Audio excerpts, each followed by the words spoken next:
La salle de conférence de la Chambre de commerce et d'industrie de Côte d'Ivoire à Abidjan Plateau a abrité le mercredi 24 octobre 2018 la cérémonie de présentation par l'INES de 3 solutions technologiques innovantes.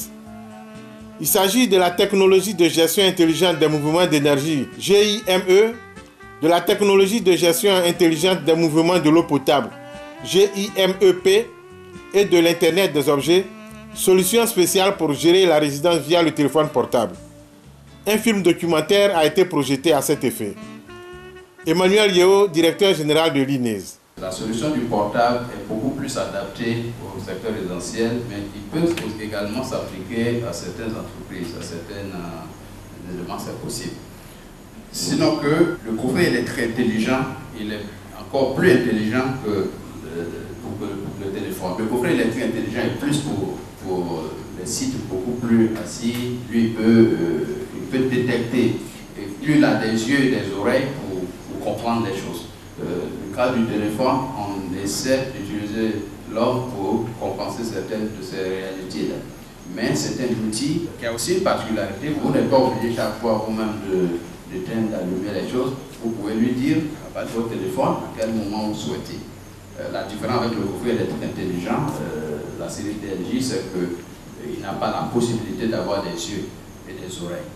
Et le coffret, lui, il a des yeux et des oreilles. Il peut regarder ici puis constater qu'on est nombreux dans cette salle et prendre des dispositions par rapport à cela. C'est à cela qu'il est réellement intelligent. La pertinence des solutions technologiques innovantes a suscité un intérêt particulier des participants à la cérémonie. Est-ce qu'il n'y a pas dans votre projet des facteurs qui pourraient encore polluer l'environnement? Donc c'était ça ma préoccupation. Ma deuxième préoccupation, vous avez dit, au niveau des ménages, il y avait beaucoup de gaspillage. C'est sûr que pour les entreprises, elles ont besoin de faire beaucoup d'optimisation et donc elles vont prendre des dispositions pour pallier au gaspillage. Mais au niveau des ménages, ce n'est pas toujours évident, surtout que nous ne sommes pas informés. Au niveau des ménages, quelle est votre approche pour que les ménages soient vraiment touchés et puissent être intéressés par votre projet? Et le deuxième élément, c'est surtout le coût. Quel est le coût au niveau des ménages? Parce que quand je vois tous ces coffrets, le citoyen lambda, même s'il a 2-3 portables, est-ce qu'il a accès à votre technologie par rapport au coût?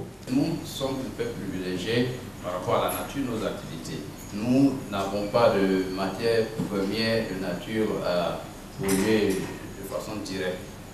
Par exemple, j'ai eu à poser la même question récemment quand j'étais avec le ministère de l'Énergie à Amsterdam.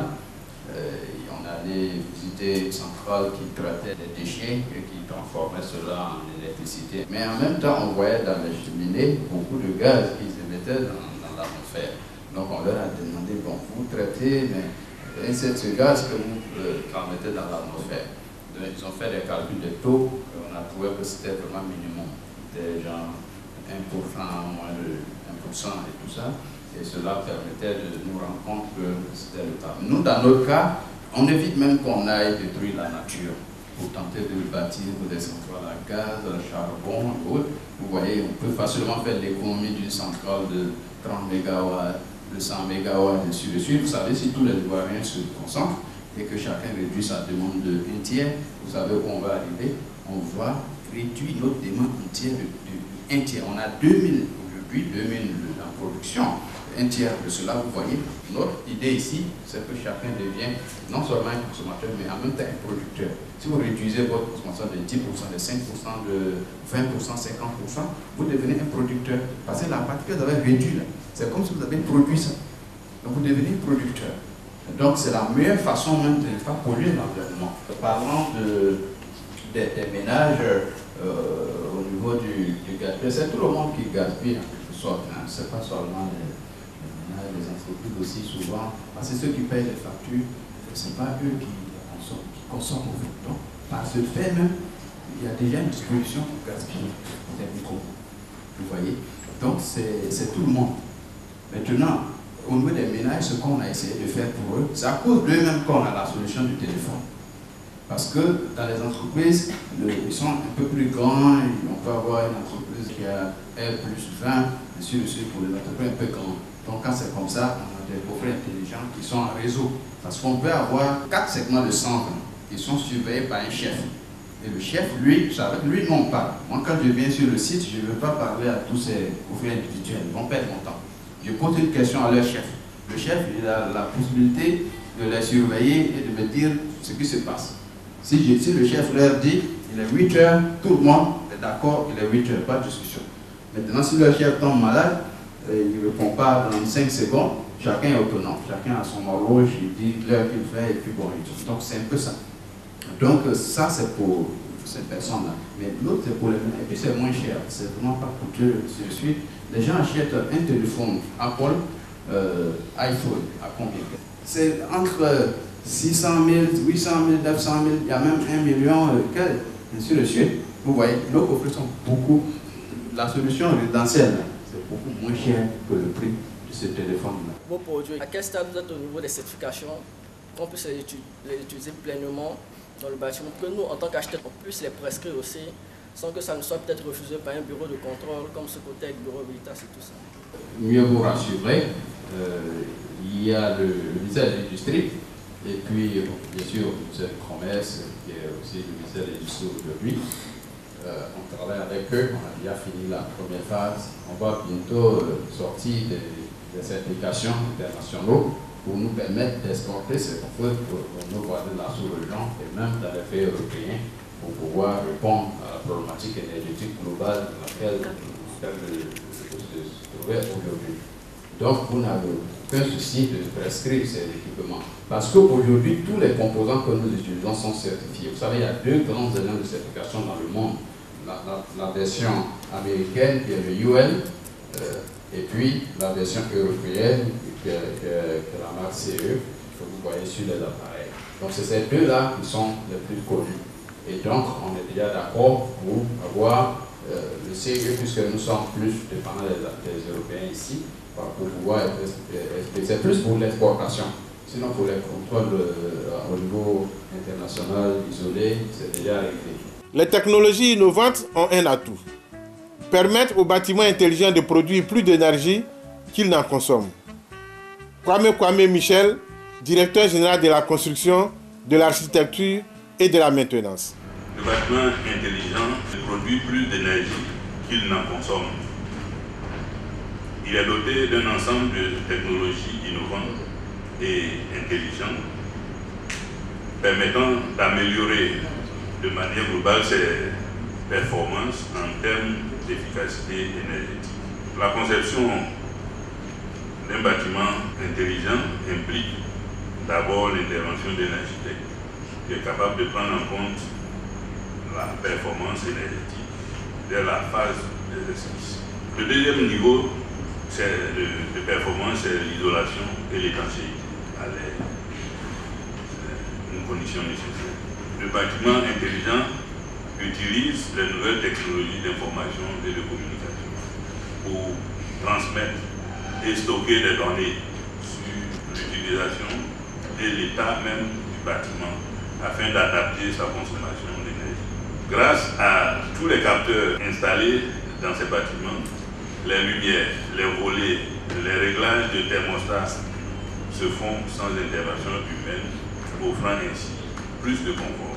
Au regard de la contribution à la qualité de la vie suscitée par les produits de l'INES, Mme Linda Vallée, conseillère technique du ministère de l'économie numérique et de la Poste, a émis l'idée d'une collaboration. Au niveau du ministère de l'économie numérique et de la Poste, tout ce qui concerne l'innovation technologique en particulier, forcément nous intéresse. L'Internet des objets, comment on le définit? On parle d'IoT, Internet of Things en anglais. C'est en fait l'extension de l'Internet aux objets du monde physique. On a possibilité de faire rejoindre le réseau Internet aux véhicules, comme on a la possibilité de faire rejoindre le réseau Internet à un réfrigérateur, de manière par exemple à détecter que le niveau de certains aliments est bas et à pouvoir sonner, donner une alerte pour pouvoir réapprovisionner. Donc aujourd'hui, au niveau du ministère de l'économie numérique et de la Poste, il y a une stratégie de développement numérique qui a pour objectif l'amélioration de la qualité de vie des populations. On peut rentrer dans les objectifs techniques, évidemment, il y a des objectifs techniques, mais tous ces objectifs techniques-là doivent d'abord contribuer à l'amélioration de la qualité de vie des populations.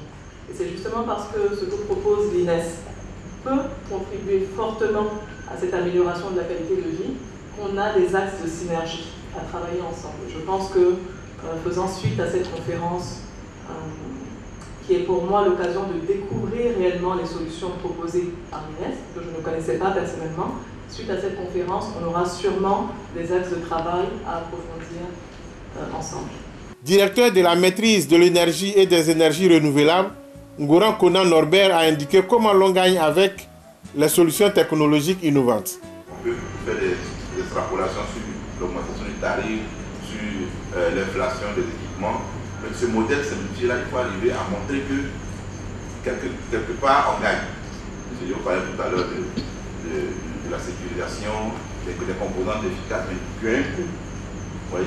Parce que si une technologie est trop chère, c'est comme si on a bouffé en quelque sorte l'économie qu'on pourrait faire. Je ne suis pas économiste, mais je pense que je vais me faire comprendre. Un flux financier comparé à un investissement initial, le ratio actuellement, la formule qu'on utilise, c'est la formule d'actualisation. C'est-à-dire que vous avez un flux et vous l'actualisez pour comparer à l'investissement initial, donc pour avoir une même référence. De sorte que si ce qui est actualisé est plus important que ce qui est investi au départ, on dira que l'exploitation qu'on fait est beaucoup plus coûteuse que l'investissement initial. Je ne sais pas si vous me faites comprendre. Voyez? Donc c'est ces comparaisons-là qu'il faut faire, et je pense que aussi bien le promoteur que le bénéficiaire doivent s'accorder qu'il y a vraiment des décisions à prendre. À l'INES, l'on ne demande pas mieux pour le bonheur des populations. Emmanuel Yeo. Le système énergétique dans nos pays, comme vous le savez, que ce soit en Afrique de l'Ouest de façon générale, au niveau de la CEDEAO, au niveau de la Côte d'Ivoire, a d'énormes défis que nous devons évidemment relever. Conscient donc que nos États seuls ne peuvent pas apporter toutes les solutions à ces différentes problématiques, nous nous sommes assignés la tâche à l'INES de faire en sorte que nous puissions, à notre modeste façon, contribuer significativement à réduire les écarts en termes d'accessibilité aux services énergétiques, accessibilité à l'eau potable, aux différents défis de notre temps.